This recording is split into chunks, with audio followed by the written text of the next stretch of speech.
on, everybody? It's Pete Toll, aka PT Sports 84, back with another NBA 2K24 video. Today, this one is for the retro fans. 2K finally added in some new players to classic teams. I'm going to go through them real quick. Quick disclaimer, I do have coming off of the flu, so excuse me if I cough or anything like that, or my voice kind of goes in and out. So I apologize. Going to try to do the best I can reviewing these. We have a total of 7 players that were added into the classic team rosters. Nothing added for the My NBA Eras. I suspect that the My NBA Eras update will come once the patch drops, because usually we get art updates to their faces and stuff like that, and that's when 2K actually updates those. But for now, we do have updates to some of the classic teams. So first up, real quick, just a quick fix. Caldwell Jones was moved to center for the 76-77 Philadelphia 76ers. Then we go all the way over to the Orlando Magic. Finally, Anthony Event was added to the roster. He has been in the NBRPA for a little while. My guess is that the NBRPA had to get another authorization for him to legally appear in 2K. But good to see him. That's one less player to have to add to the roster if we're fixing them as a custom roster.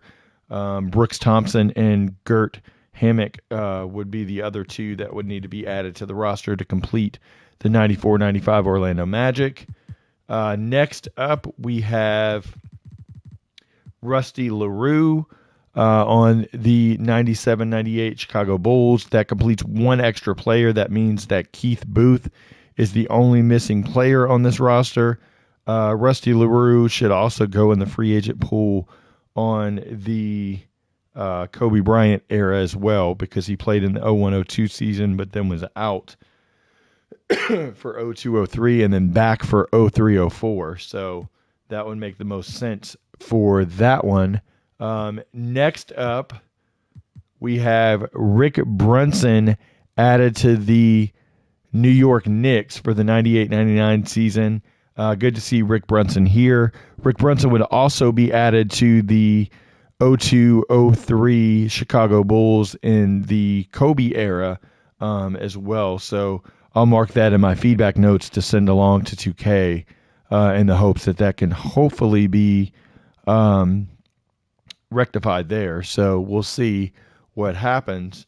Now we go all the way over to the Minnesota Timberwolves. We finally get Derek Martin in NBA 2K. He was my team exclusive last year. We get him added in this year. We also get him with team stats, which is good. There can also edit his appearance to fix him up there. I know he'll be happy about that. I've actually personally talked to Derek Martin multiple times, and Derek Martin's a nice guy. All he ever wanted was just to be represented in 2K on the 03-04 Timberwolves. So I can't wait to tell him a little bit later today that he's finally added into 2K. So moving on, we get Sasha Pavlovich, and it looks like we get an updated render for him as well. Let's go over to Pavlovich here. As you can see, new updated render for him. So I know he's going to be glad to be in as well.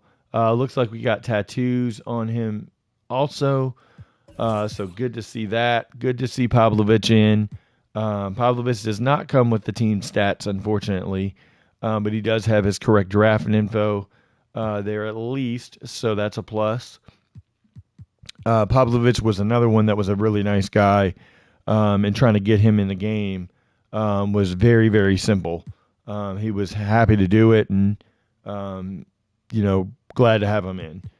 Next up, we have Jeff Pendergraph for the Portland Trailblazers. That's one extra player. He's also one that was super nice about wanting to be in 2K.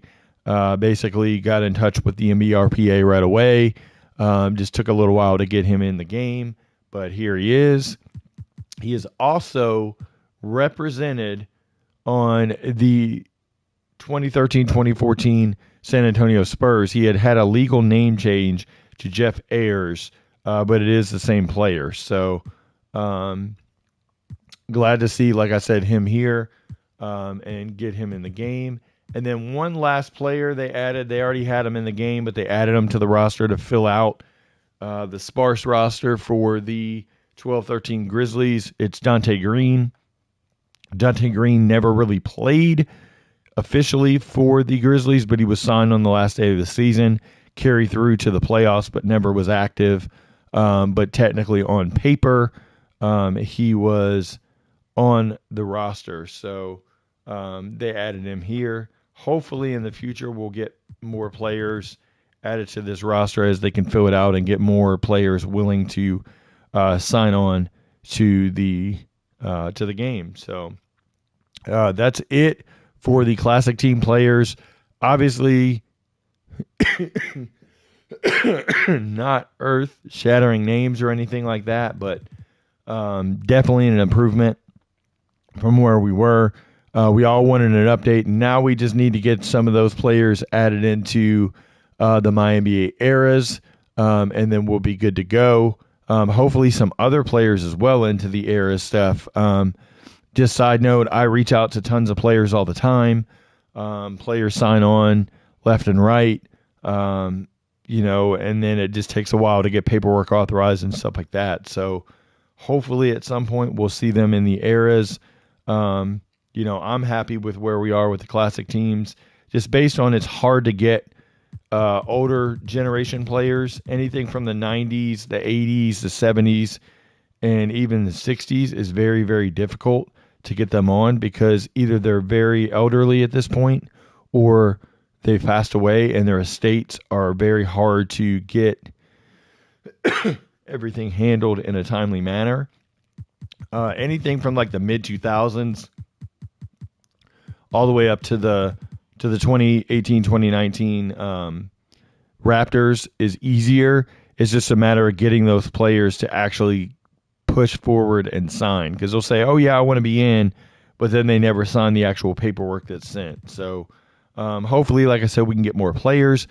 But without further ado, that's the end of this video. But please, before you go, hit that like button, hit that subscribe button.